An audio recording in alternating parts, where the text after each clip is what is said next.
Glenn Beck interviewing Austin Peterson, and when it was a decent interview. I didn't listen to the bulk of the interview. Darren was listening to it, and he kept sending me notes while I was eating lunch. I eat lunch early because we've got the show, and I got show prep to do, so I usually eat lunch around 10 or 10:30. And he started hitting me up, and he's like, "You won't believe what Beck is saying about Peterson." And I said, honestly, I was like, well, not the top of my priority list, figuring out what Beck is saying about Peterson, but I'll talk about it I'll see it when I get in. And I came in, he sent me another note, Darren did, and I came in, I said, so what's he saying? And he rewound it, and we listened to some of it after the break, after he got done talking to him on the phone. And I said, wow, it wasn't just what he said about Peterson. I mean, he was glowing about Peterson. Listen to this is what he said about Peterson right after they got off the phone when they're talking about the interview they just had with him. You imagine a 35-year-old guy, a millennial, and I think he's right. A libertarian would appeal to enough Bernie Sanders people. He wouldn't pull just from Trump. He would pull from Bernie Sanders people as well. Generally speaking, most people, especially millennials, want the government out of their life. They want to be helpful and everything else, but they want the government out of their life. And I can't see the Bernie people, the young Bernie people, voting for Hillary Clinton. Can't see it, especially if there's a 35-year-old libertarian who's like... You put his face in the same row as Bernie, Hillary, and Trump, and Donald Trump? Yeah, you put him in the debates, he'll pull from the Bernie people. He could cripple Hillary and Trump. He could bring them both down. I mean, dude, it doesn't get any better. If Austin has got to be on cloud nine right now. It's got to be a good day for the the Peterson campaign has got to be just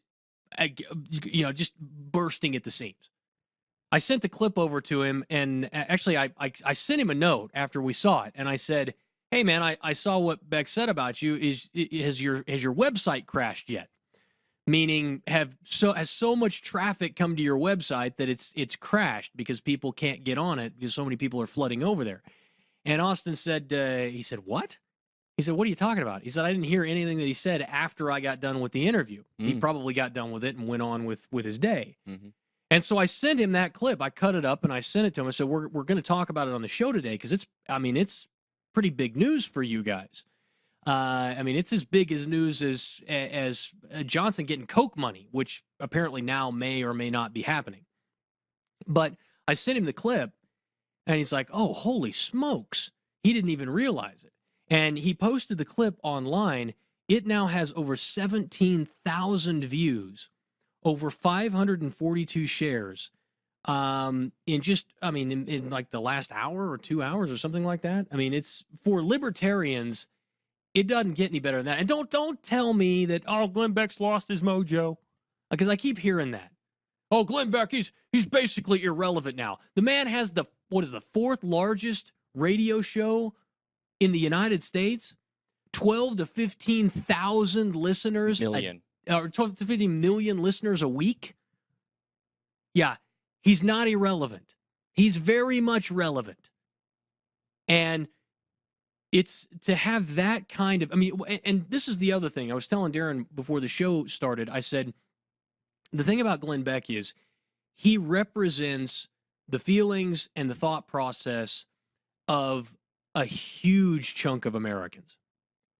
And the fact that Glenn Beck, a Cruz supporter, who has been a conservative for a very long time, a guy who back in the 2000s and the mid 2000s was a hawk, is now moving libertarian and is validating to his audience. I mean, we didn't play the clip in here, but he actually said by now he's like, drug legalization, whatever.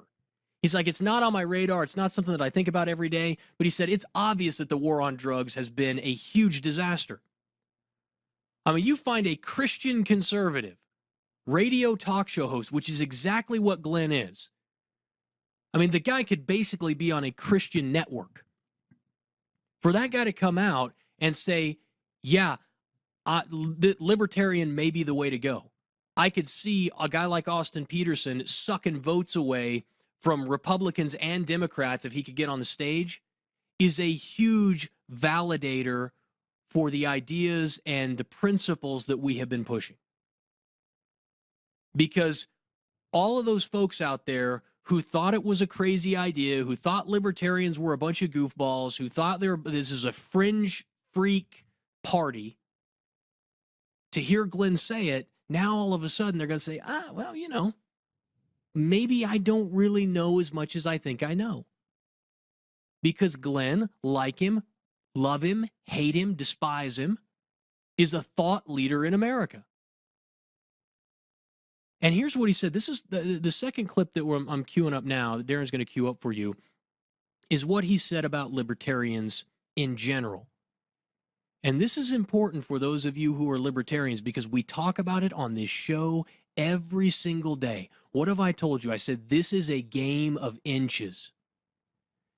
We fight an enemy who has a plan out decades. They will take every inch, every fraction of an inch that they can get towards their goal. And the problem is we have been trying to take it in all one bite.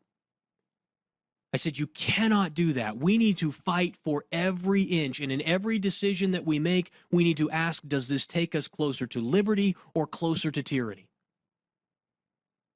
I have been preaching that message since this show began. And I'm talking about that because I see the outside. I understand the way the message is being received from other people. And I want you to listen to the way Glenn Beck talks about libertarianism and what we've been trying to do over the past 30 years. Go ahead. We don't have a 20-year, 50-year, 100-year plan where the progressives did. And they knew they're not going to get to socialism or communism in 1925. What libertarians always try to do is move you from this society to a heroin society on the, in a little packet at the 7-Eleven. Mm-hmm. You're like, guys, that's not reasonable. Unfortunately, I think the libertarians are always trying to take it full throttle. It's all or nothing. I know libertarians who are reasonable, functioning, in society kind of people that disagree with me on a lot of stuff or agree with me on a lot of stuff. And then I know those kind of libertarians that piss you off because of the French philosophy libertarians that are all, well, what am I really objecting? What am I resisting? What am I resisting? The collectivization of manufacture? Yeah. The institutionalization of the human psyche? I don't know. I don't know. I don't know. Maybe That kind of guy maybe pisses I'm not me sure. off. Yeah. You know what I mean? Because you're not really living in the real world. Right. You're acting out a philosophy class, and you've just read a bunch of French dead guys from the French Revolution, and that didn't work. I don't know if you noticed that. That didn't work. I have to tell you, I feel the man's pain. How many times do we get wrapped in this philosophical argument about the perfect society? Some of the other day, Adam Kokesh, they wanted me to bring Adam on the show, and I'm like, why would I want to bring Adam on the show? Well, he's an anarchist, and you could debate him. I cannot think of one thing I would want to do less than have some stupid argument about minarchism versus anarchism. What a stupid argument. You know who cares about that stuff? Exactly the type of people that Glenn was talking about hating. Guys who sit around having these philosophical arguments. I heard Kokesh well, never mind, doesn't matter. Doesn't matter. I don't want to talk bad about Adam. He's a fine guy. He's just I don't believe in having these philosophical arguments. It's silly. We do live in the real world. We have a constitution. We have an American republic. And we are not going to get where we want to go by saying it's all or nothing. We do it the same way that progressives have been able to claw back our liberty over the period of decades. We do it by turning to a guy like Beck and hearing what he has to say, and you're like, yeah, that makes a lot of sense. I mean, you've got a guy who has come, a Christian conservative talk show host, who a few years ago laughed at people who talked about drug legalization, who is now at a place where he's in a position where he's like, listen, I'm fine I will submit to you that what we've been doing hasn't been working. You're telling me we can't do the same thing for the war on terror, for all of the violence that we're seeing overseas, that we can't make a compelling case to them that says, hey, it hasn't been working. Look at the result. That we can't make the same claim about the Department of Education or the Federal Reserve or the IRS. We can make those cases. They're logical. They're straightforward. They're principled. They are. And the country is at a point today where the message is going to resonate because there is nobody else. We're it.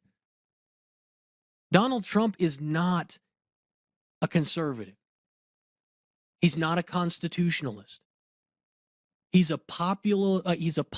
He's a nationalist. Now, what does that mean? Because we throw around all these fancy words, but what does it really mean to be a populist or a nationalist? It means quite simply that he believes in control. If Donald Trump is elected, and this is the funny thing, this is what I don't understand. Conservatives keep talking about this. Well, Trump's got to be the guy because if not, we're going to get Hillary, and we can't have Hillary. What's the difference? Seriously, what is the difference? Hillary Clinton wants to increase and change Obamacare from what it is currently and make it work better. Trump wants to change Obamacare and make it work better. Trump wants to allow tariffs on overseas goods. He wants to punish overseas companies. Hillary Clinton wants to protect American jobs by doing largely the same thing. What's funny is to listen to them talk about it as though there's any real difference between their opinions.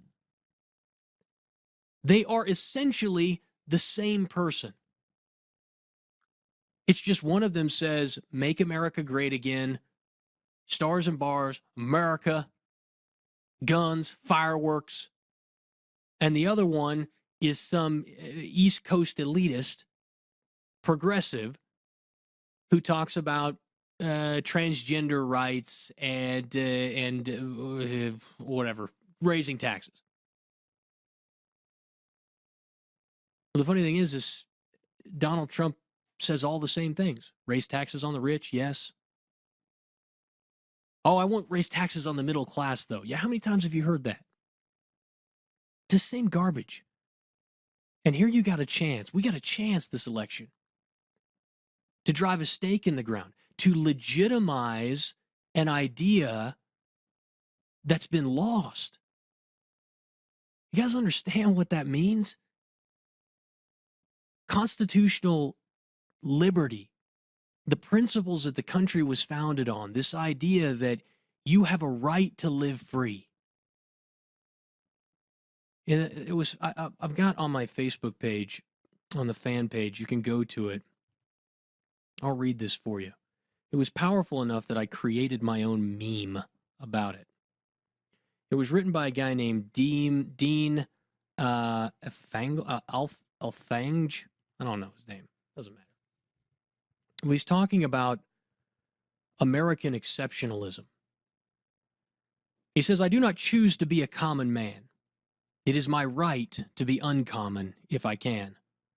I seek opportunity, not security. I do not wish to be a kept citizen, humbled and dulled by having the state look after me. I want to take the calculated risk, to dream and to build, to fail and to succeed. I refuse to barter incentive for a dole. I prefer the challenge of life to the guarantee of existence, the thrill of fulfillment to the stale calm of utopia. I will not trade freedom for benevolence, nor my dignity for a handout. I will never cower before any master, nor bend to any threat. It is my heritage to stand erect, proud and unafraid, to think and act for myself, to enjoy the benefit of my creation, and to face the world boldly and say, this, with God's help, I have done.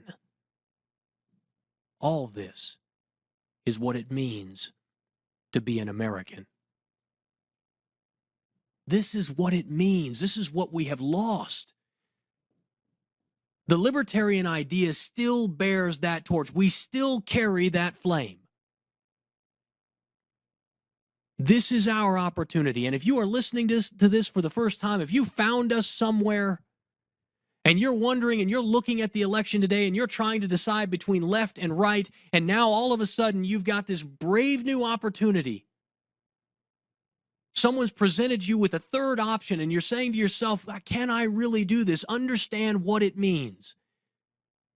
You are telling the world, you are telling our government, you are telling our people that liberty is not dead. That you still believe in those fundamental principles of liberty.